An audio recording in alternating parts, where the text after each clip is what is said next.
I think negative gearing works for some people who are on high income earners, but commoner like you and me, for example, who are starting off their property investment journey in the early days, negative gearing is not something that you should need to go down the path of, right? You need to ensure that the portfolio is at least neutrally geared and you're catching up growth to build up your journey quite quickly as well. I think one of the things which is quite mistrusting also is, especially like business owners, because they don't pay super to themselves, they're trying to use that money towards business. So it's almost like a double whammy for them, because one, they're not investing in super, and so they don't have a super account. Two, they've been totally dependent on their own business, and that business is not really a business because they are working in the business. And so as they age and they move out of the business starts dying as well, right? And then you haven't done that. You haven't really created a scalable business, and you haven't done property. And so all you have done is just pay down the asset. And so how do you fund yourself for a retirement?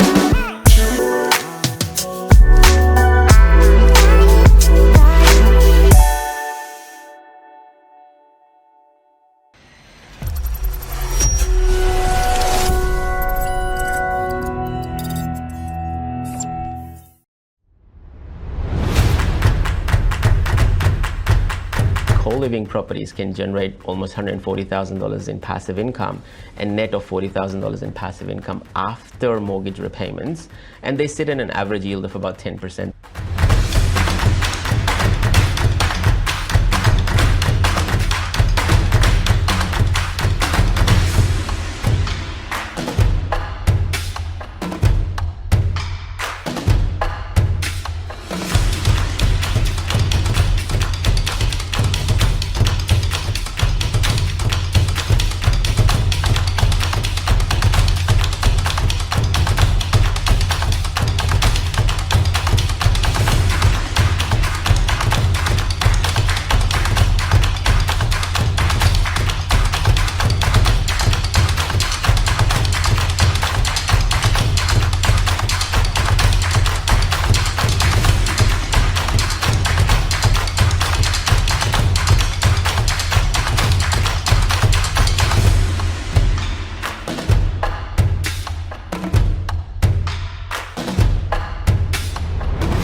Hello and welcome to another episode of Help Me Buy Property podcast. In today's episode, we are going to talk about strategies. We are going to talk about what are some of the key mistakes people make when they are following their property investment journey. To discuss the topic today, we have our own senior property strategist, Sarah, and she's going to talk about some of the crazy strategies people are following. And she's going to also talk about her own strategy or her own property strategy. So let's do drum roll and bring Sarah into the studio. Sarah, how are you today? I'm good. Thank you for having me. Thank you for coming on the show. It's been an interesting journey that you have been following as part of your own personal goals and also the property investment, journey. So talk to me a bit about your, personal growth journey first. Mm-hmm. As a property enthusiast or property investor. Yeah, absolutely. So we have purchased 3 homes this year. Amazing. Yeah, our first one being our PPOR. So that was definitely an emotional purchase, that buy. We love our home because I work from home, wanted to have something that we felt really comfortable and happy in. And it's in an amazing location in Perth as well. So that was the first one in January. And then June, we acquired a house in Bunbury, which has done exceptionally well already, which was really exciting to see that growth there in that property. Yeah.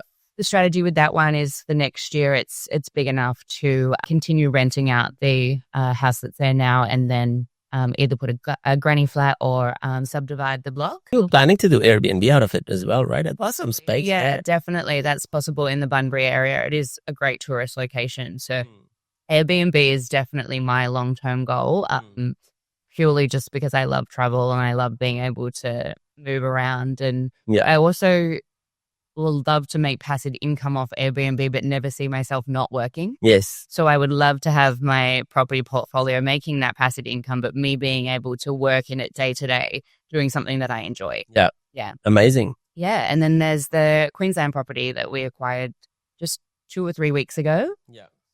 We did very well on that one, and it's on 2,000 square meters, I think it is. So yeah, there's a lot of opportunity in that one as well for dual income on the land as well. Yeah. Amazing. And look, I think Airbnb, my personal favorite, is one of the strategies that, I like as well. Yeah. I have a client who follows Airbnb strategy with us now. And he lives a very nomadic life. Yeah. So he goes around, I think he has 8 or 10 Airbnb properties. And so he goes around living in each of those properties across. Yeah. And like, he's single, he's young. Of course he can do that. Yes, 100%. So very, very interesting strategy. Yeah. Talk to me about the journey that happens inside Investor Partner Group. So you are a senior property strategist. And so of course you are following your own strategy, but now you're also doing a lot of strategies for the clients. And so how is that journey going for you so far? It's amazing. I enjoy it so much. I love meeting. So I'm the first point of contact when somebody comes into the IPG ecosystem before moving through and becoming a client. So sitting with them where they're currently at, where they want to be, what the overall goal is, and how we're going to get there. So I just find it really fun hearing their stories, hearing why they want to, get into property and the different reasons people need to make that equity or passive income, and then seeing people be ambitious through property as well is really fun, and knowing that we can help them. Yeah, I love the client-facing role. Yeah. And what sort of crazy stories have you come across when you're talking to various different types of clients? Yeah, I mean, everybody, I guess, has their own ideas of what their strategy is going to be, and what they've heard through just general people talking about real estate. One of the most interesting ones I had, I think it was just last week or the week before, he was telling me, looking for a brand new house and the biggest house that we can get on the smallest block of land.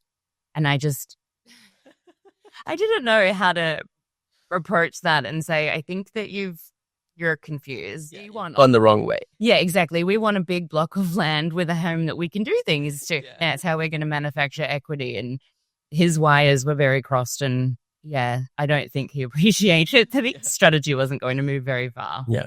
And a lot of people, they do tend to become quite defensive as well, right? Because they've spent time, sweat, money on building up their property portfolio. And when you question their logic and thinking, you see the face dropping and people being like, well, hello, 100%. And they don't want to, if they've already entered into their portfolio with that strategy, they don't want to hear that they've made a mistake. Correct. And be quite debilitating financially and for their future. Yeah.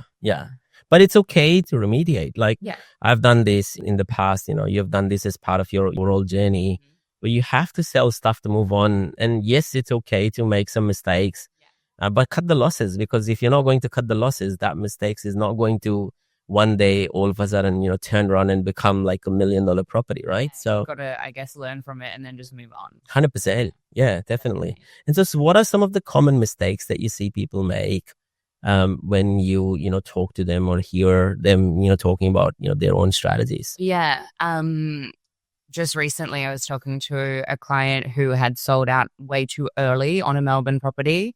I think he made about 80,000 off the sale, but he then saw that was again resold 18 months later, and that person made an extra 200,000. So that was quite a harmful one to him and his portfolio. Others are just purchasing without thinking about long term. They think they're finding a good deal and purchasing without a strategy in place first of how does this fit into your overall game plan, and how does it look long term? What are you going to do with that property and when? So really thinking about it, jumping in too fast. And then I guess just having that emotional connection to property that you're investing through. Like if it's an investment, it should just be about the numbers and not having to be too attached. Definitely. Okay? When we bought our investment property, I messaged one of my friends and I was like, oh, we just bought a house. And she goes, show me. And I said, no, I don't want to show you. And she said, I want to see it. I'm like, I don't want to show you. Exactly. So it can't be about the emotional side of it. Yeah, 100%. And look, you're so right. I think some of the common mistakes that, I see people make all the time, especially when you're doing an in-depth strategy with financial models in place, is that, a lot of the growth in portfolios, I'm not talking about property growth, I'm talking about, people buying multiple properties, always happens quite sort of very organically, in a very not in a proactive sense, in a very reactive sense. It was a barbecue conversation somewhere where you hear someone or a friend or a family member talking about property, and you're like, oh, okay, I need to go out there and buy a property. And you would spend 5 minutes doing the research.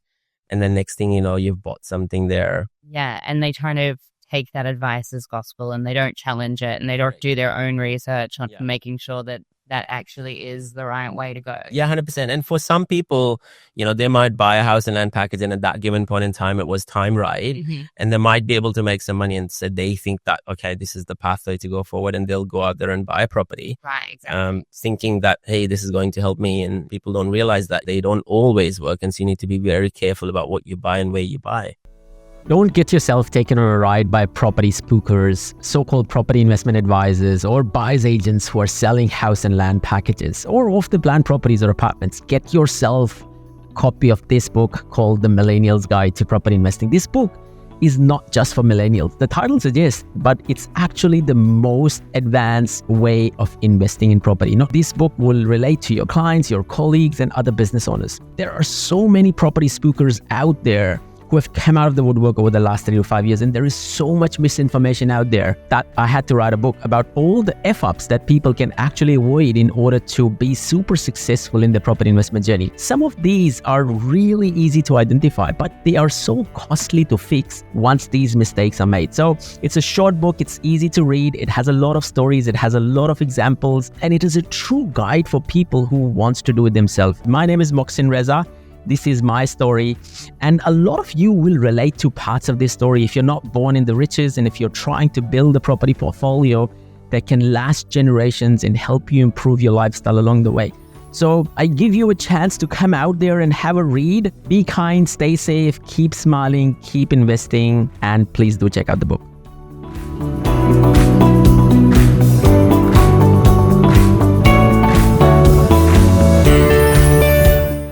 Absolutely. I think that's one of the most common questions I get when I do talk to new clients is, well, what about a house and land package? Yeah.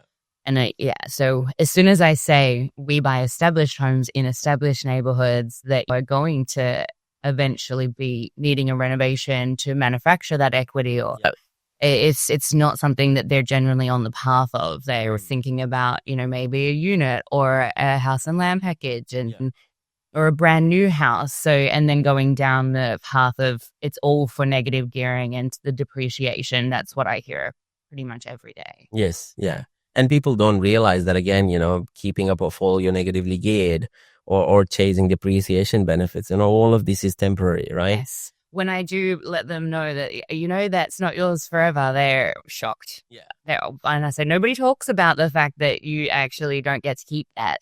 And it's when you go to your exit strategy of selling that property that has to be taken into consideration as well. Yes, definitely. I think negative gearing works for some people who are on high income earners, but a commoner like you and me, for example, who are starting off their property investment journey in the early days, negative gearing is not something that you should need to go down the path of, right? You need to ensure that the portfolio is at least neutrally geared and you're catching up growth to build up your journey quite quickly as well. Absolutely.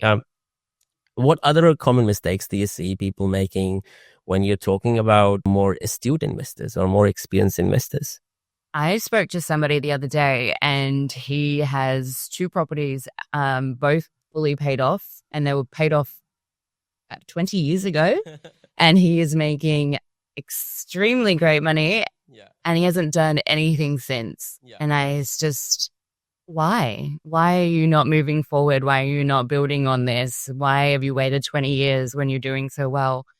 So I don't have the time. I don't have the knowledge. It's too stressful. So, and then I said, just also, I think it's getting to that next level as well. Astute investors are doing some renovations, they're doing the granny flats, but it's like you can actually take that a lot further as well. Like looking at the Airbnb strategy or rooming houses as commercial real estate and things like that. So it's taking that next step. I think. Yeah, definitely. Being brave enough to do so as well. Timing the market, while I appreciate it's not an easy thing to do, And you need a lot of data to make that conscious call on what to buy, where to buy, when to buy, and what to sell, when to sell, where to sell. There's so much that goes into it. It's not just, I think I can make some money. I might as well sell it now. Yes. Yeah. But when you mention super, I see that a lot as well. So I try and not react when somebody in their late 50s, early 60s, when I ask how much is in their super fund and they say 60,000, 80,000, I was, does this just concern me? Because I'm worried for you. Like when you start thinking about super and how that's going to work for you well before 50. Yeah, definitely. I think one of the things which is quite mistrusting also is, especially like business owners, because they don't pay super to themselves. You always go down the path. They should, but they never do, right? Because they have the option to not take. Yeah, they're trying to use that money towards business. So it's almost like a double whammy for them because one, they're not investing in super. And so they don't have a super account. Two, they've been totally dependent on their own business. And that business is not really a business because they are working in the business. And so as they age, and they move out of the business starts dying as well, right? Absolutely. And so it's not real. Yeah. And then you haven't done that. You haven't really created a scalable business and you haven't done property. And so all we have done is just pay down the assets. And so how do you fund yourself for a retirement? It's always like they think always about downsizing and going down that path. Whereas, is that really what you want to do though? Is that how after you've run a business for 20, 30 years, you want to retire by downsizing and living a quiet life? Yeah. I'm doing a strategy for a client just recently, and they've been super privileged in having a really high profile job, getting a lot of money through payback or payout from the previous company where they had the ownership of. And so they have almost like $6.5 million in super. They have properties worth about $10 million, right? So like super, like, rich, right? This is not They've done well. Yeah, this is not an average Australian you're talking about. And so, not everyone is that privileged, right? But now they're going from that to retirement where there is zero income. Like there's literally no income, in any of these properties. Majority of these properties were paid down because, the husband and wife are high income. And so they were using a lot of disposable income. But majority of the stuff that they have are like apartments and, townhouses. And so they haven't really grown in value. And he's done all of these buying in 2014, 15. Bought them completely wrong. So I think the two properties that and this is like so sad, right? I think the two properties that have done really, really well are both of them in his own personal name. And so like they've gone from like $200,000 when he built them or $600,000 because he built them to almost like $6 million or $5.5 million. And there's a ton of equity there. But if he sells them, there's a massive tax bill. And so I was like, well, you should have done this in super. Because you've hit the preservation age, this becomes tax-free. Whereas all the apartments are in super because he was trying to create cash flow. Like it's completely the flip-flop. Yeah. And it's interesting to see that even the people with the means get it wrong. Yeah, correct. Yeah. And so my thinking is that what hope do people have when they don't have the means? Because this is the person who had, the wrong team beside him. He had the financial advisor and the wrong property advisor who was basically, well, I shouldn't call them property advisors. They're basically salespeople, right? Yeah. Flogging them, apartments, right? Absolutely. And so he had the means and yet made the wrong decisions. And so what hope do people have when you don't have the means and you're not educating yourself and you're not talking to the right people or the right team and, you're trying to basically DIY some of this stuff, which could be, one of some of the biggest decisions in your life. Right? Absolutely. And like people say that a lot, it costs money to hire a buyer's agent. And I'm trying to invest, so I should be saving my money. I was like, yeah, but the cost of not doing it could be make or break your entire portfolio. 100%. Yeah. The risk is just, it's not as big as it seems. Yeah. And look, the important thing also is that, you don't need to use a buyer's agent forever, right? You need to basically use that as an opportunity to learn. And then maybe the second or the third property could be you doing it yourself, right? And use the buyer's agent or the team around you for things that you can't do or things that, you need help with, right? Absolutely. And I do get asked from clients coming in, like, can I be involved in this process? Like, can I be kept up to date with what's happening and why? And I say, yeah, as soon as your acquisition specialist finds that property for you, they're going to get on a call and they're going to explain to you everything about that property and why it's going to be perfect for your strategy. So you get to learn from them as well. Yeah. Look at the numbers, all of the due diligence into why that one's going to be the one to go for. Definitely. Yeah. I think one of the cool things that we are also doing in the business also is our Restaurant Property Academy and helping people actually learn themselves. Yeah. Like this is not just about, us, helping them clients on their individualized journey, because there would be always something that we can help them with. Absolutely. Be it property development, be it tax, be it co-living or cash flow, right? Yeah, So, exactly. while they can still learn the ropes of buyer's agency and start finding the deals themselves and transition into business of property, right? Yeah, so absolutely. it's always about thinking that, okay, I'm going to save this money now, great. But what if I don't invest this money into my own self to, grow faster, right? Yeah, 100%. One of the things that I've said in a podcast, which was quite, like, now that I think about this, it came out quite egotistic, but that wasn't the intention of saying that way, was, one of the biggest mistakes that person asked me that I made, or one of the regrets that I have in my life, was that I didn't had me when I was investing in 2009, 2010, right? If I had someone like me where I could just pay them to do all this work and get it right, because I've made a ton of mistakes, right? My book is all about making those mistakes, right? If I had someone like me, then I would have been twice the size, not physically, but, from my portfolio perspective of where I am. And like, touch wood, look, I've been super grateful that I've been able to identify the mistakes and fix them quite quickly. Yeah. But having that good team around you could do wonders for you if you do it in the right way. Exactly. And if you get the right advice, you can move faster and then you can catch more growth and whatnot. But I've always said, if you want to get somewhere, find someone who's done it before you and ask them how they did it and let them help you get there, because that's just going to fast track your results. 100%. Yeah. I think Win says it the best way. There's a $15 book for someone spending all of their life trying to find a solution for a problem that you have. Yeah. So just go out there and, find that person who has done that before. Absolutely. And I think that's what helps me so much connecting with our clients, is that I've done the process. I know how it works. I know how beneficial it is.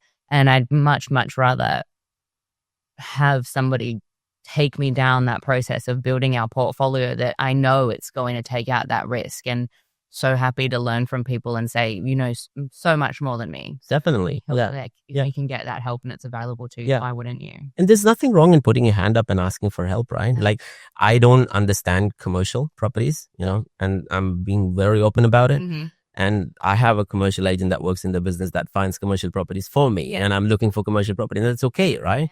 You don't need to be the master of everything. You need to know the right people in order to help you get to those, right places. Exactly. Right? Just having that team around you of the people who do know it. 100%. What would be the last of the golden words of wisdom for people who are going to basically go down the path of investing? What would you say to them, from a strategy perspective? Yeah. One of my most favorite things when I ask them what they want to achieve and they say passive income, I say, well, do you know how much passive income you want or you need, and how much your life costs you, and what you would do with that passive income? And they say all the time, they say no. And so they haven't really thought about what a portfolio can do for them and how. And it's just, everybody knows that investing in property is a great thing to do and it can make you money and it helps you later in life, but they actually don't think about what they want that portfolio to do for them. And, I get the answer, I just want to make money. And it's like, great, but what are you going to do with that money? What does that money mean for you? How can you use that money to better your life or your generations to come and things like that? So having a really solid idea of what your plan is, because if you've got a plan, it makes it easier to move forward and have the right people around you to make it happen. When there's no plan in place, it's just a dream. 100%. Yeah, definitely. And look, I think you've nailed it right to the head. A lot of people have zero knowledge and idea of where they want to go. Like, they don't understand their why. Like, making money is great, but what are you going to do with it? Like, for what? Like, what are you trying to achieve? Like, ultimately, it's all about sustainable life and a comfortable lifestyle, right? Absolutely. And so, and that's what it comes down to. Like, what does it mean? Like, retirement does not mean not doing anything. Retirement means doing what you choose. That's all about choices, right? Absolutely. Thank you for coming on the show, Sarah. For people who are looking at connecting with Sarah, jump on our website and you can basically drop down on the connect me or contact us button and you can select Sarah and come and talk to her in person, discussing your property strategies. Our website is investorpartner.com.au. If you have any other strategies that you follow, if you have any crazy stories that you want to share, please do come out and share on socials, or put it in the comments below. Thank you for listening to us today. Take care, stay safe, keep investing, keep it smiling. This is Sarah and Moss checking out. Adios. Thank you.